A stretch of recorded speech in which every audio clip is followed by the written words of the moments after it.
Plan చేసింది 8 రోజులే కానీ ఇప్పుడు 8 నెలలు అంతరిక్షంలో చిక్కుకుపోవాల్సి వచ్చింది. సునీతా విలియమ్స్ కు వచ్చిన స్పేస్ కష్టాలివి. సాంకేతిక సమస్య మధ్య భూమికి తిరిగి రావాల్సిన స్టార్లైనర్ మొరాయిస్తుంది. పరిష్కారం కోసం నాసా తీవ్ర ప్రయత్నాలు చేస్తుంది. మొండిగా నమ్మిన బోయింగ్ ను కాదని తాజాగా స్పేస్ ఎక్స్ప్లేట్ ను పంపిస్తామని చెబుతోంది. అయితే నాసా చెబుతున్న పరిష్కారం కూడా అస్పష్టంగానే ఉంది.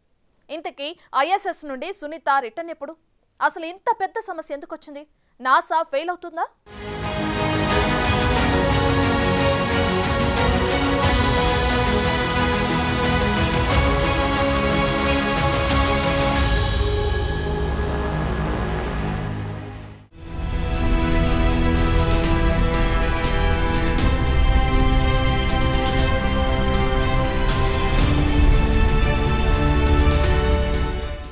అంతరిక్ష ప్రయోగాల్లో అగ్రగామిగా నాసా. సునీతా విలియమ్స్ వ్యవహారంలో వైఫల్యం. 8 రోజుల ప్రణాళికను 8 నెలలు పెంచిన వైనం.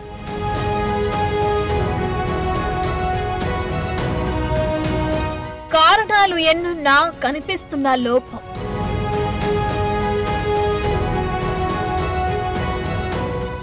అంతరిక్ష పరిశోధనలు ప్రయోగాల్లో నాసాకున్న అనుభవం చాలా ఎక్కువ. చంద్రుణ్ణి తాకినా, మార్స్ ని చేరుకున్నా, మొత్తం యూనివర్స్ ని ఎక్స్ప్లోర్ చేయాలనుకున్నా అది అమెరికా అంతరిక్ష సంస్థ నాసాకే చెందింది. మరి ఇంత అనుభవం ఉన్న నాసాకు ఇప్పుడు పెద్ద ఎదురుదెబ్బ ఎందుకు తగిలింది? 10 రోజుల కోసం 2 వ్యోమకాముల్ని అంతర్జాతీయ అంతరిక్ష కేంద్రానికి పంపిన నాసా వారిని తిరిగి తీసుకురావటంలో పెద్ద ఎత్తున విమర్శలను ఎదుర్కొంటుంది. ముందస్తు ప్రణాళికలు లేకుండా ఘోరమైన వైఫల్యానికి కారణమైందనే ఆరోపణలు వస్తున్నాయి.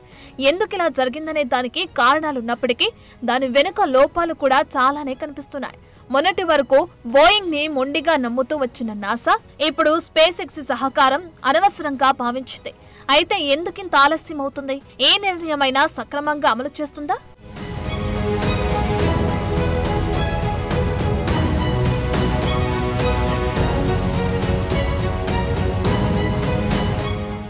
భారత సంతతికి చెందిన వ్యోమకామి సునీతా విలియమ్స్, ఆమెతో పాటు మరో వ్యోమకామి బుచ్ విల్మోర్లు జూన్ 5న ప్రారంభమైన టెస్ట్ ఫ్లైట్ స్టార్లైనర్ లో అంతర్జాతీయ అంతరిక్ష కేంద్రానికి ప్రయాణమయ్యారు.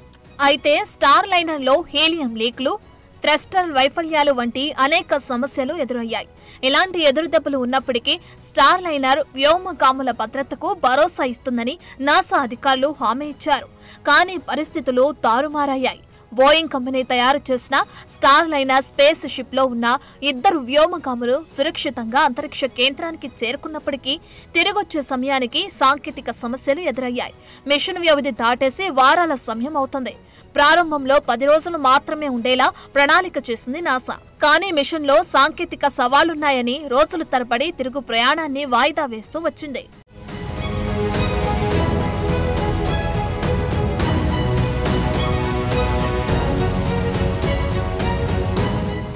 ప్రస్తుతం ఇంటర్నేషనల్ స్పేస్ స్టేషన్ లో ఉన్న వ్యోమకాములు సునీతా విలియమ్స్, బుచ్ విల్మోర్ 2025 ఫిబ్రవరిలో బోయింగ్ స్టార్లైనర్ బదులుగా స్పేస్ ఎక్స్ క్రూ డ్రాగన్ లో భూమికి తిరిగి రావచ్చని నాసా అధికారులు ప్రకటించారు. అయితే ఈ నిర్ణయం కూడా అనేక సాంకేతిక సమస్యలను ఎదుర్కొన్న స్టార్లైనర్ అంతరిక్ష నౌక విషయంలో కొనసాగుతున్న భద్రతా పరిస్థితుల ఫలితంపై ఆధారపడి ఉంటుంది. జూన్ 5న ప్రయోగించిన స్టార్లైనర్ వ్యోమ నౌక అంతర్జాతీయ అంతరిక్ష కేంద్రానికి చేరుకున్న కొద్దిసేపటికే ఎక్కువ హీలియం లీక్లు, థ్రస్టర్ వైఫల్యాలను ఎదుర్కొంది. అంతేకాదు, భూమి నుండి ఫ్లైట్ సమయంలోనే విద్యుత్ అందక స్పేస్ క్రాఫ్ట్ సర్వీస్ మాడ్యూల్ సమస్యలను ఎదుర్కొంది. ఇందులో 5 థ్రస్టర్లు పనిచేయకుండా పోయి అనేక హీలియం లీక్లు కనిపించాయి. వీటిలో 4 థ్రస్టర్లు మాత్రమే ఇప్పుడు సాధారణంగా పనిచేస్తున్నట్లు తెలుస్తోంది. అయితే న్యూ మెక్సికోలో దీనికి సంబంధించిన పరీక్షలను నిర్వహించి డేటాను సమీక్షించారు.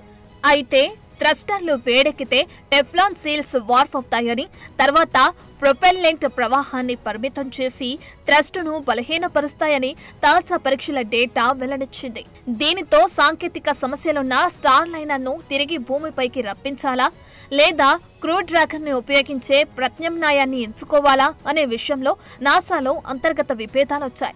ఒకవేళ నాసా స్టార్ లైనర్ మిషన్ ను మార్చాలని నిర్ణయించుకుంటే బోయింగ్ అంతరిక్ష నౌకను సిబ్బంది లేకుండా తిరిగి వచ్చేలా కాన్ఫిగర్ చేయాలి. అయితే మొదటిసారి తన స్పేస్ ఫ్లైట్ ను పంపిన బోయింగ్ సంస్థకు ఇది పెద్ద ఎదురుదెబ్బ అవుతుంది.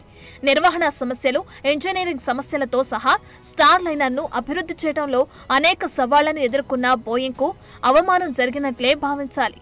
అసలే స్టార్ లైనర్ అభివృద్ధి కోసం 2016 నుండి బోయింగ్ కు $1.6 బిలియన్ ఖర్చయ్యాయి. ఇందులో ప్రస్తుత టెస్ట్ మిషన్ కోసం మరో $125 మిలియన్ మాత్రమే ఉన్నాయి.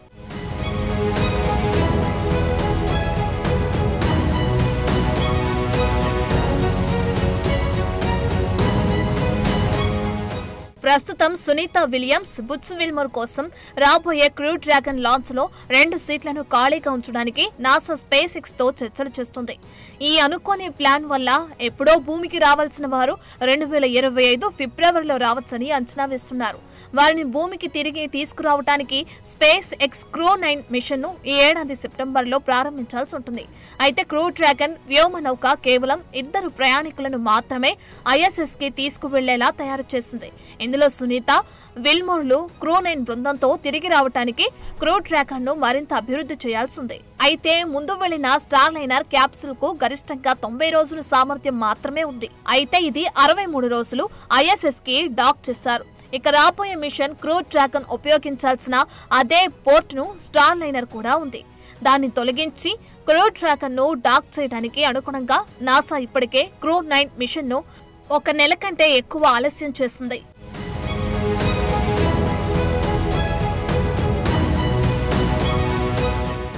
ఇక స్టార్ లైనర్ ను పర్యవేక్షిస్తున్న నాసా కమర్షియల్ క్రూ ప్రోగ్రామ్ లో అదనపు పరీక్షలను నిర్వహించడానికి, మరింత డేటాను సేకరించడానికి బోయింగ్ కంపెనీకి మరింత ఎక్కువ మొత్తం ముట్టజెప్పాల్సి వస్తుంది. ఇలాంటి పరిస్థితుల్లో నాసా మళ్లీ సందిగ్ధంలో పడింది.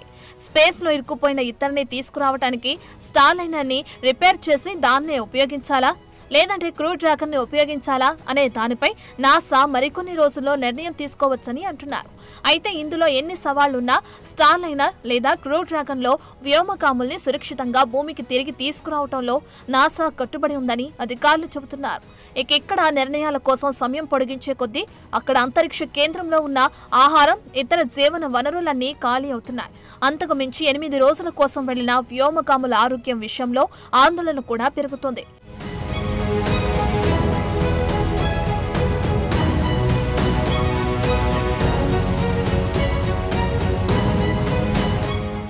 ప్రస్తుతం ఇంటర్నేషనల్ స్పేస్ స్టేషన్లో ఉన్న సునీతా విలియమ్స్ తన తోటి సిబ్బందితో కలిసి వరుసగా కంటి పరీక్షలు చేయించుకుంటున్నట్లు ఇటీవల నాసా వెల్లడించింది. కంటి స్కాన్లో భాగంగా వ్యోమగాముల కార్నియా, లెన్స్, ఆప్టిక్ నరాల పనితీరును పరీక్షిస్తారు. ఇక నాసా వ్యోమగామి Frank Ebbs, European space agency వ్యోమగామి Samantha Dominic, Roscosmos cosmonaut Nikolai చుబ్లతో సహా సిబ్బంది కంటి పరీక్షలకు సునీతా విలియమ్స్ నాయకత్వం వహిస్తున్నట్లు తెలుస్తోంది. ఇక ఈ పరీక్షల డేటాను రియల్ టైంలో భూమిపై ఉన్న కంటి వైద్యులు పర్యవేక్షిస్తారు. దీర్ఘకాల అంతరిక్ష యాత్రల సమయంలో తలెత్తే దృష్టి సమస్యలను ఎలా సంరక్షించాలో, చికిత్స ఎలా చేయాలో తెలుసుకోవటానికి ఇది పరిశోధనలకు సహాయపడుతుంది. భవిష్యత్తులో ఎక్కువ కాలం అంతరిక్షంలో గడిపితే అప్పుడు కంటి దృష్టిపై ఎలాంటి ప్రభావం ఉంటుందనేది కూడా ఈ పరీక్షల నుండి అర్థం చేసుకోవచ్చు. ఇక దీనితో పాటు ప్రస్తుతం సునీతా విలియమ్స్, బుచ్ విల్మోర్లు ISS లోని మిగిలిన సిబ్బందితో కలిసి రోజువారీ ప్రయోగాలు, స్టేషన్ నిర్వహణకు సంబంధించిన పనులు చేస్తున్నారు.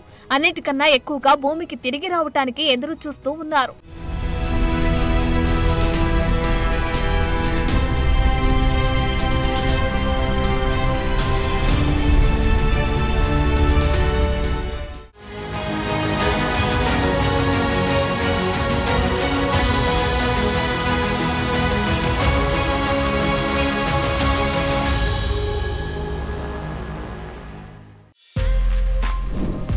For more videos like this, subscribe Big TV channel.